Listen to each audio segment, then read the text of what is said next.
Something that follows me deeply is the undeniable reality of an ongoing battle between us. A war between the spirit man who knows his identity in Christ and the fleshly man who wrestles with fear, doubt, and worldly limitation. This conflict is not just a passing struggle, it is the very battlefield where destinies are shaped or lost. Yet, as kingdom citizens, we are not called to live in defeat. We are called to walk in full awareness of the divine power within us, to raise above fear and to embrace the abundant life our Father has already secured for us. Freedom is not a distant hope, it is our inheritance. But to claim it, we must learn to silence fear, align with the Spirit, and move forward in unwavering faith. Thank you. Hey guys, welcome to Moments with MP, the show where we dig deep into the things that shape our lives, mindset, and personal growth. I am your host, MP, and today we are tackling something that has controlled more people than they even realize: fear. It is called the invisible slave master because it operates in the background, whispering doubt, creating limits, and keeping us from stepping into the life God designed for us. But here's the good news: fear is not the master, you are. So for today's episode, we will be breaking it all down. We are going to tackle what fear is all about, how does it show up in our life, the damages that it causes, and more importantly, before we let you go, we want you to know how you can break through it, how you can overcome it. In fact, I have a special guest today, no one else but Monsieur Antoine.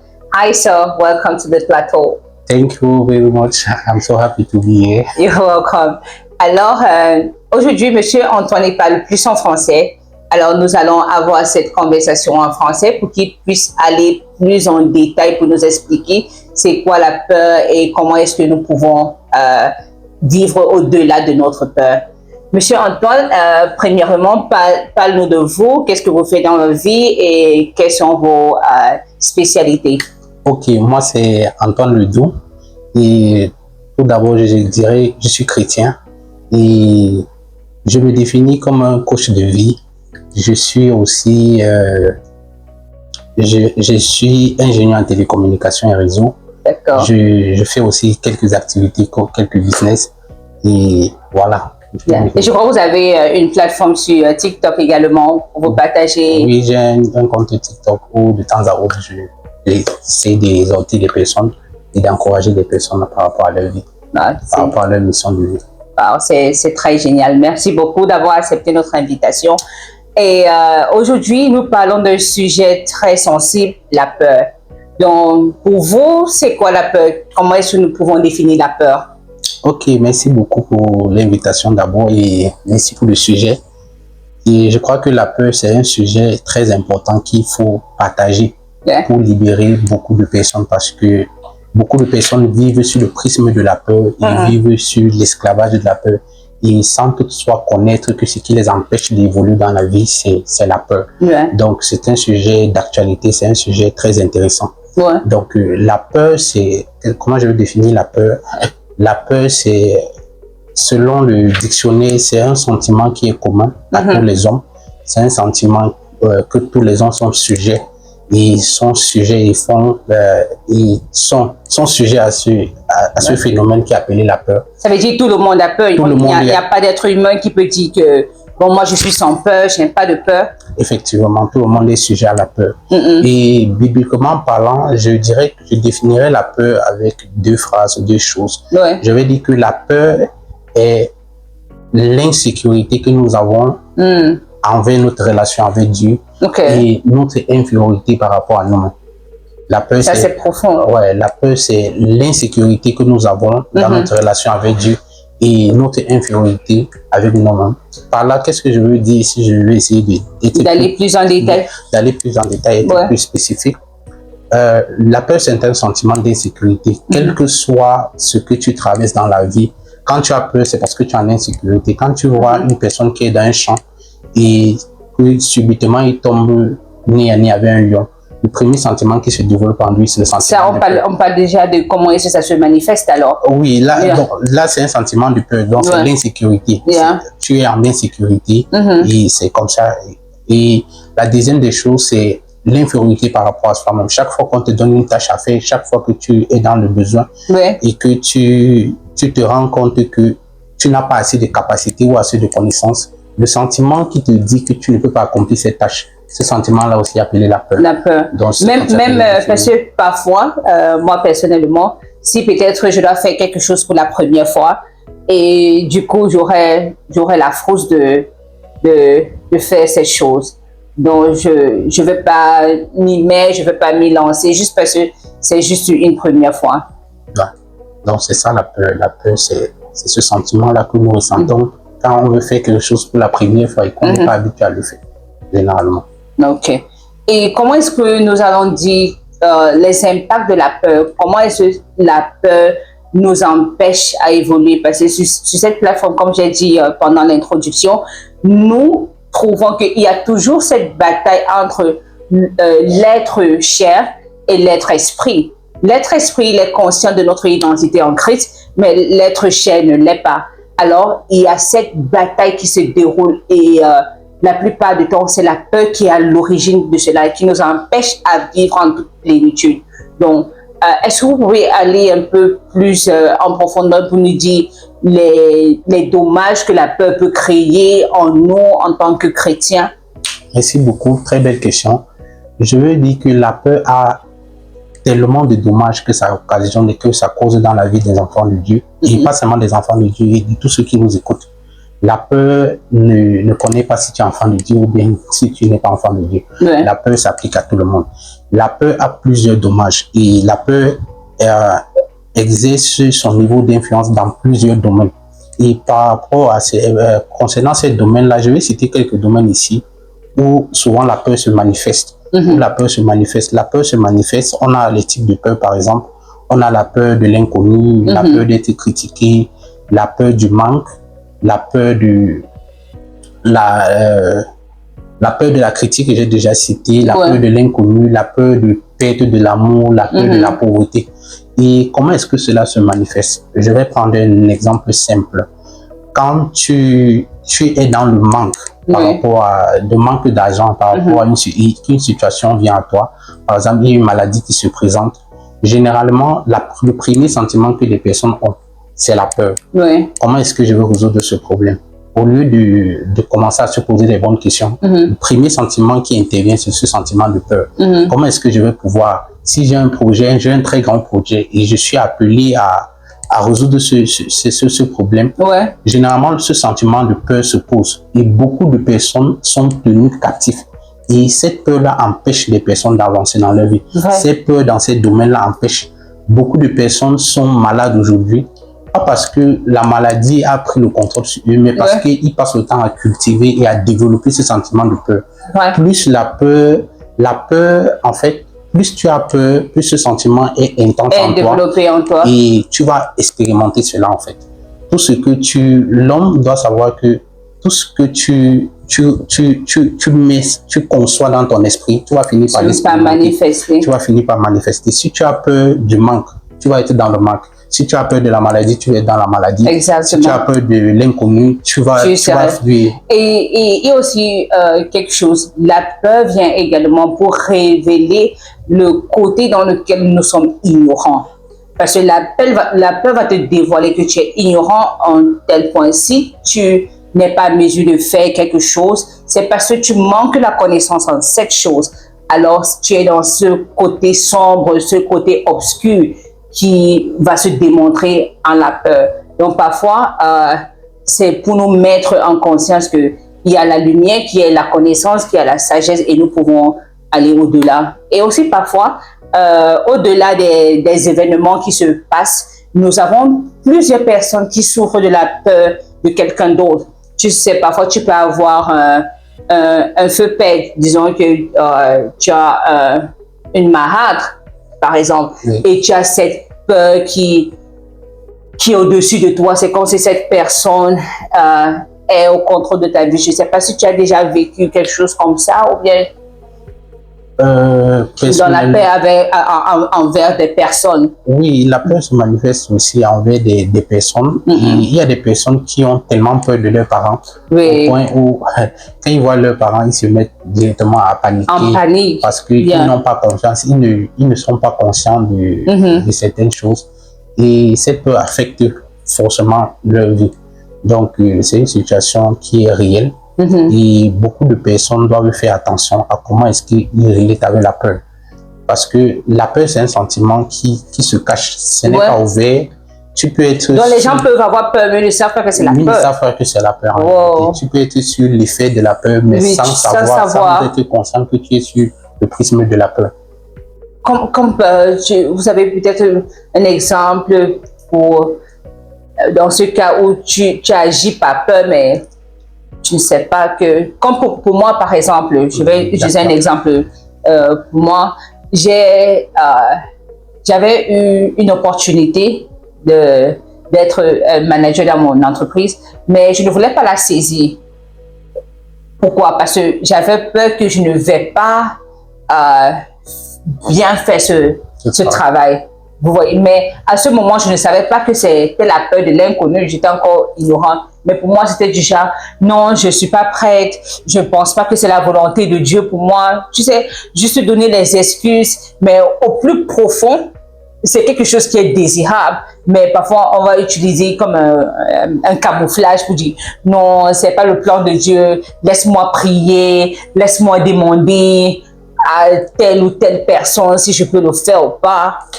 Effectivement, la peur se manifeste aussi dans ce sens où généralement quand on te donne une tâche à faire et que tu trouves que tu n'as pas assez les connaissances pour faire cette tâche-là, le premier sentiment qui te pousse à dire non, je ne suis pas capable de faire. Comme on a défini au départ, la peur c'est l'infériorité par rapport à soi-même. Une fois que tu te vois étant inférieur par rapport à ce qu'on t'a demandé de faire, une fois que tu te vois comme étant non qualifié pour faire une tâche, sache que le sentiment là, ce n'est pas un sentiment, c'est le sentiment de la peur en fait. C'est tout simplement la peur qui est en train de se manifester. Ou bien non, je ne veux pas. Je ne peux pas. Non, je n'aime pas. C'est quelque chose de bien, c'est quelque chose de positif. Mais non, non, non, non, non. Je n'aime pas juste. Pas que je ne peux pas, mais je n'aime pas. Et aussi, on s'est rendu compte que le fait qu'il y a beaucoup de personnes qui disent qu'ils sont timides. Qui sont timides, je suis timide, je ne peux pas faire. Je suis réservé. Je suis réservé. Cette timidité-là, c'est la peur. Tu es sous le contrôle de la peur, mais tu ne sais pas que tu es sous le contrôle de la peur. Généralement, les personnes qui se disent timides, tu peux être fermé, introvert. En réalité, c'est parce qu'ils ont peur de s'exprimer. C'est la peur de parler en public, la peur de la critique. Ils ont le doute. Ils ont peur. Est-ce que si je m'exprime, est-ce qu'on ne va pas me corriger? Est-ce qu'on ne va pas me reprendre? Critiquer. On ne va pas me critiquer. Et généralement, c'est ça en fait. Wow. Et juste avant que nous allons conclure, merci beaucoup d'abord pour tous ces points très importants que nous avons soulevés. Et juste avant de conclure, comment est-ce que nous pouvons vivre au-delà de cette peur? Parce que il y a de cela 2 jours, on était dans notre programme de mentorship. Monsieur Antoine et moi, nous faisons partie d'un camp de mentorship, Kingdom Mentorship Academy, et il parlait sur la peur. Il y a des points très pertinents que vous avez amenés, et j'ai dit non, il faut qu'on partage parce qu'il y a des gens là qui en souffrent, qui sont esclaves et ils ne savent réellement pas quoi faire. D'accord, merci. Je crois que ça c'est le même point. La raison pour laquelle nous sommes ici, c'est après avoir présenté les défauts de la peur, les manifestations de la peur, l'une des choses qu'on aimerait vous laisser avec vous qui nous écoutez dans cette vidéo, c'est comment venir à bout de la peur. Comment venir à bout de la peur.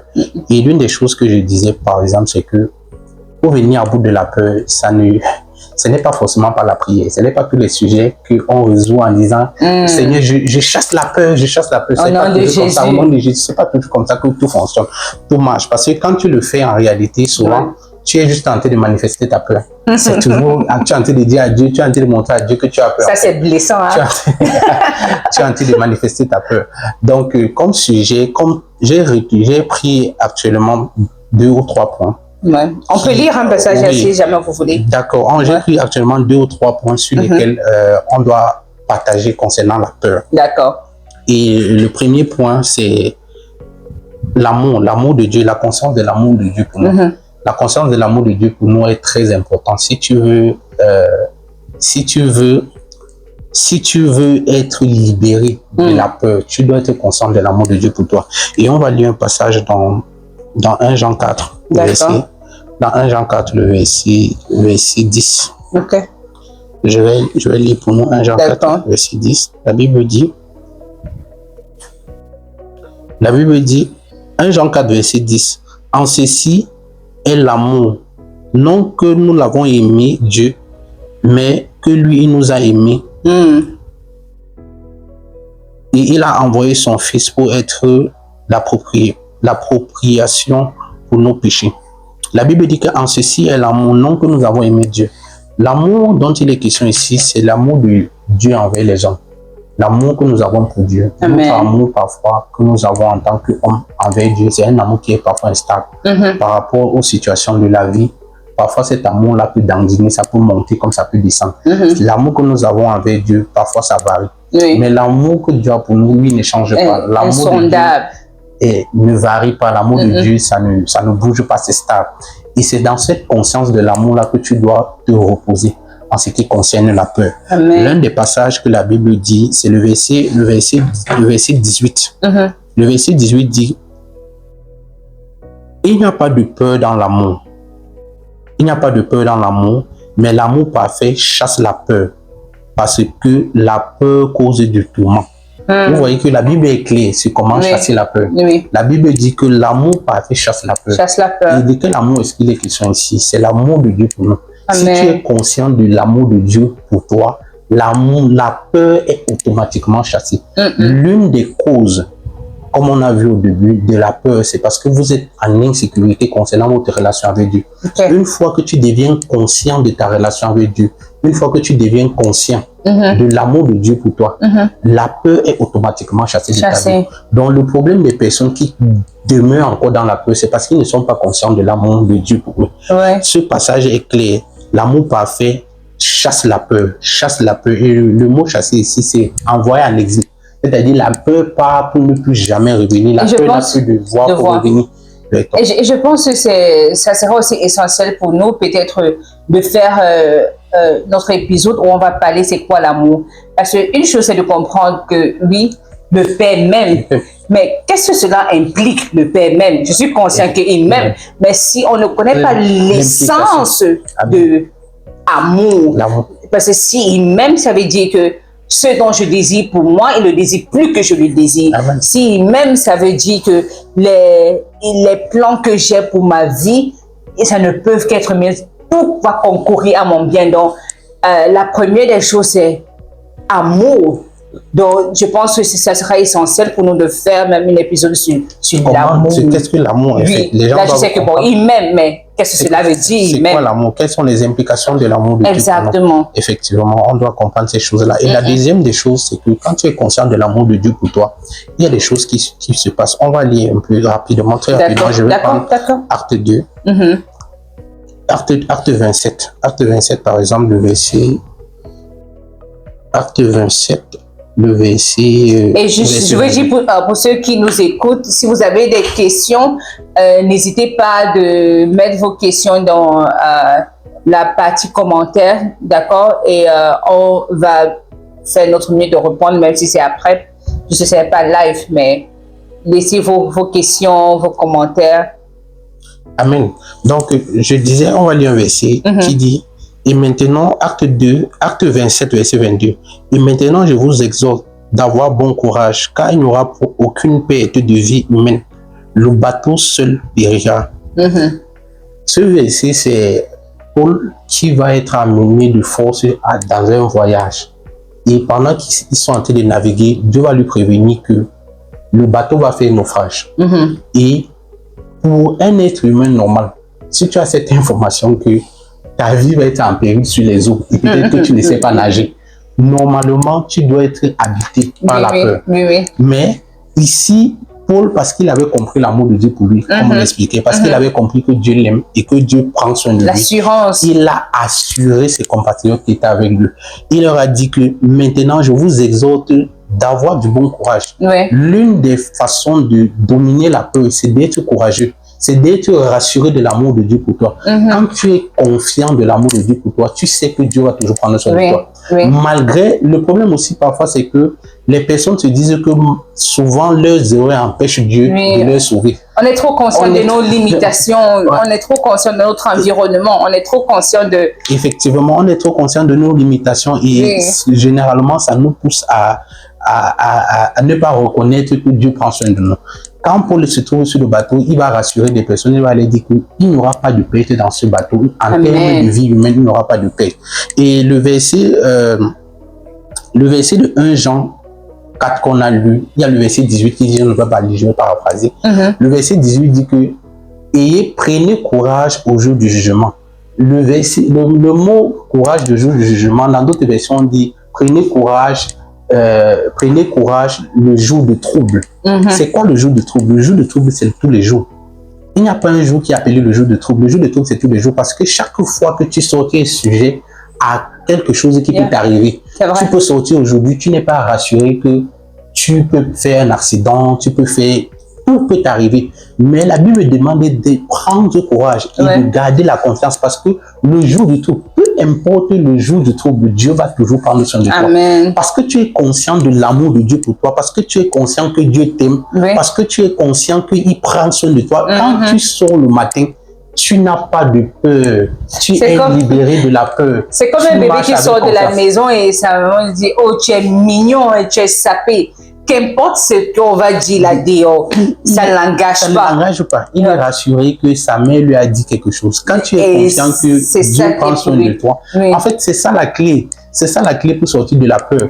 Tu dois être conscient de ces choses-là, que le jour du trouble, Dieu prend soin de toi. Le jour du désordre, Dieu prend soin de toi. Le jour du manque, Dieu prend soin de toi. Le jour où mon compte bancaire est vide, Dieu prend soin de moi. Le jour où la maladie vient, Dieu prend soin de moi. Et ces choses-ci, on doit être conscient de ça. Et l'un des derniers points que je vais aborder concernant la peur, c'est la paix. Beaucoup de personnes n'ont pas la paix de Dieu dans leur cœur. La Bible dit que je vous laisse ma paix, pas comme le monde la donne. Si la Bible parle de vous laisse la paix, pas comme le monde la donne, c'est-à-dire que c'est une paix qui ne peut pas être connue de façon académique. C'est une paix qu'on ne peut pas enseigner à l'école. C'est une paix qu'on ne peut pas te dire comment ça se passe. C'est une paix qui se reçoit par révélation. Si tu as la connaissance, tu as la conscience que Dieu t'a laissé sa paix, il n'y a pas une situation qui va te mettre dans la peur. Oui, il n'y a pas une situation qui va te mettre dans la peur.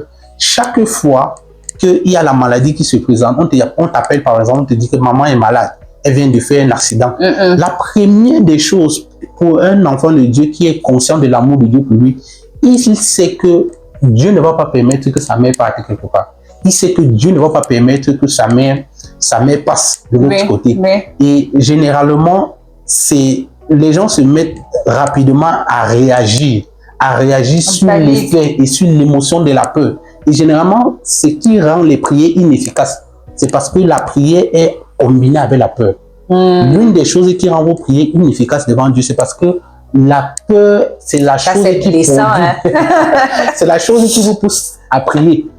Il faut trouver cet état de repos à l'intérieur de vous avant de vous rapprocher de Dieu concernant la prière. Un peu comme on peut avoir un rêve et au lieu de se lever et déclarer peut-être avec foi et assurance notre identité en Christ, on se met plutôt à paniquer. À penser, à réfléchir. Et à paniquer. Il y a des choses comme ça que quand tu te lèves, par exemple, si tu as une situation, tu as un mauvais rêve, la première des choses, demande à Dieu de trouver le calme. Demande à Dieu de te libérer la paix. Père, libère la paix. Mais relâche la paix dans mon cœur, que je sois calme, que je sois posé. Et quand tu auras les idées claires, tu vas voir ça va venir. Et l'une des choses que je n'avais pas prévu de dire ça, mais je crois que ça va aider quelqu'un. Ça va aider quelqu'un parce que il y a beaucoup de... Actuellement, on a juste pris quelque chose. On n'a pas assez de temps. On a juste pris quelques points essentiels. Comment être délivré de la peur. L'un des points aussi que je pourrais ajouter pour bénir quelqu'un ce soir qui nous écoute sur cette chaîne, abonnez-vous en passant, et c'est que il faut savoir ignorer certaines choses qui se présentent dans vos vies. La Bible dit que il vous a donné le pouvoir de marcher sur les scorpions et sur les serpents, sur toute la puissance de l'ennemi. Et le mot marcher là-bas, quand tu traduis, qu'est-ce que veut dire marcher? Marcher veut dire ignorer. C'est-à-dire qu'il y a certaines situations dans vos vies, ça continue de persister tout simplement parce que vous continuez à donner l'attention. Vous donnez vie à ces choses-là. Or, la Bible dit, apprenez à ignorer certaines situations.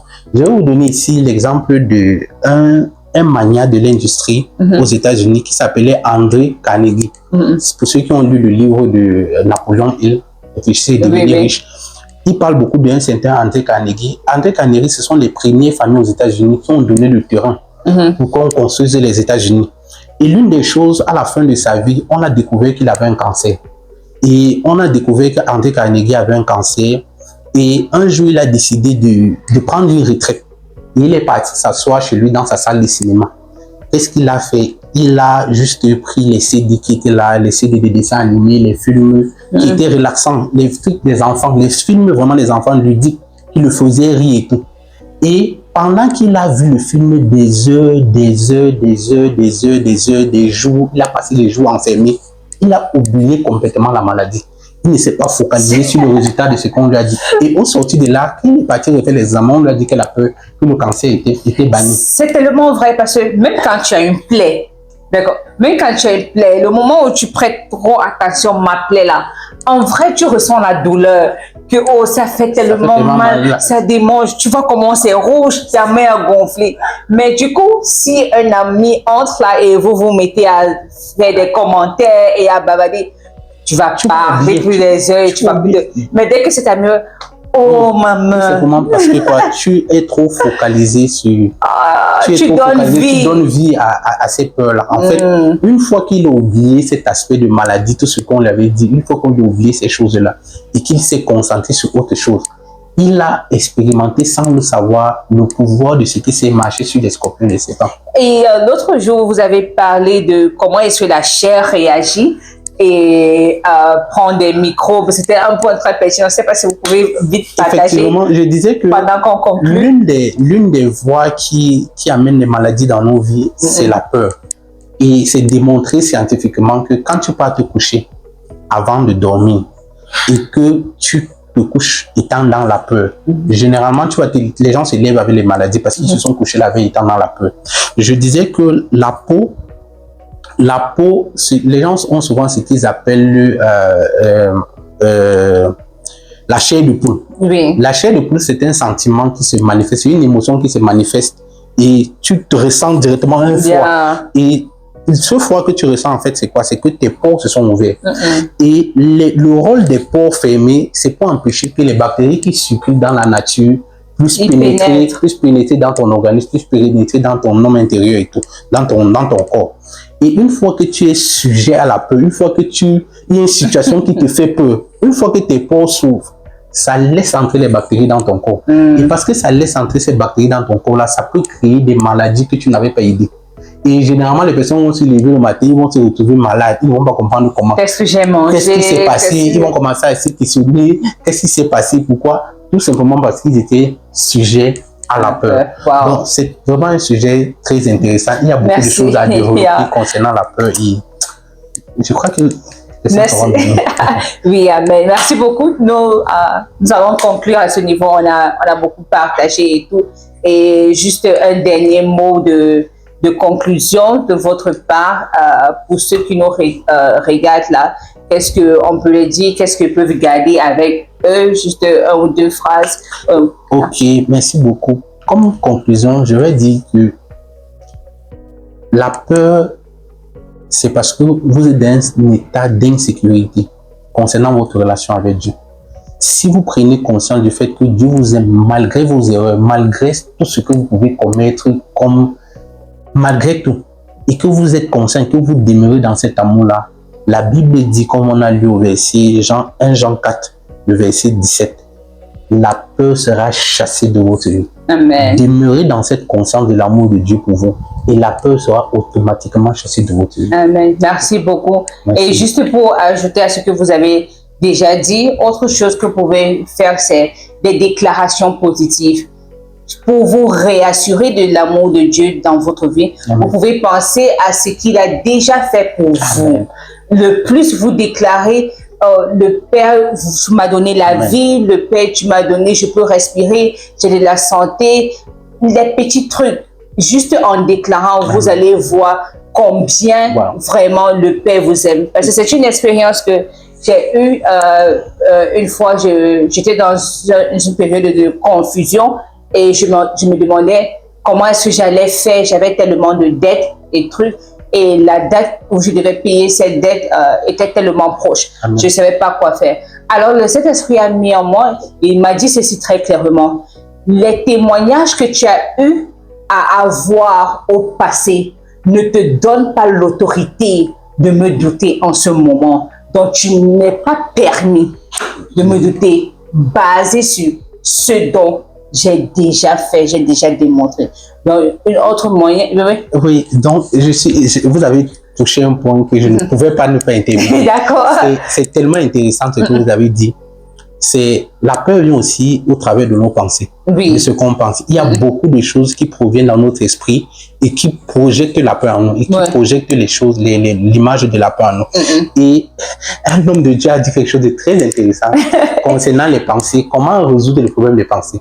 Il a dit que tu dois commencer à réfléchir et à penser concernant tes pensées. Tu dois commencer à réfléchir et à commencer à penser concernant tes pensées. C'est-à-dire que les pensées qui viennent vers toi là, tu dois commencer à réfléchir et examiner ces pensées-là. Est-ce que ces pensées, tout ce qui vient de moi, est-ce que je dois les accepter? Et une façon de combattre ces pensées, c'est de commencer à déclarer les paroles concernant ces pensées-là. Toutes ces pensées qui viennent et qui sont contraires, tu dois commencer à déclarer les paroles concernant ces pensées-là. Quand les pensées de peur viennent, quand les pensées de faiblesse, non, je ne peux pas, je suis trop faible, non, je suis malade, je suis, tu dois commencer à déclarer l'inverse de ces pensées. Tu dois commencer à réfléchir et déclarer l'inverse de ces pensées. Donc, c'est vraiment une façon aussi de combattre la peur, de déclarer des choses concernant votre vie. Et même on doit conclure parce qu'il y a tellement de trucs. Même en déclarant l'inverse de ces pensées, et le pasteur Chris de Christ Embassy, il a dit, ne déclare pas l'opposé, mais déclare l'inverse. Par exemple, ne dis pas que je suis fort dans ma maladie. Attends, il y a un truc qu'il a dit, mais je ne peux pas me rappeler. Donc, déclare quelque chose de positif. Ne nie pas le négatif, tu vois. Ne dis pas que j'ai mal au pied, mais je ne ressens pas la peur. Dis que je n'ai pas mal au pied. Donc, au lieu de déclarer l'inverse, ça n'existe pas du tout. Donc, merci tout le monde, et je vous avais promis dans une des vidéos que j'allais faire des épisodes en français, n'est-ce pas? Alors j'ai tenu à ma promesse, et nous aurons également le frère Antoine qui va revenir de temps en temps sur le plateau. Alors si vous n'avez pas encore souscrit à la chaîne, rassurez-vous de vous souscrire. Je vais laisser le lien de ta page TikTok. Pour ceux qui veulent te suivre, vous pouvez également... Mon nom c'est Anthony Fotso sur la page, vous pouvez regarder Anthony Fotso. Okay. This moment with MP, and please like, subscribe, comment, and let us know how were you able to battle with fear. Thank you. Thank you so much. Bye. Bye.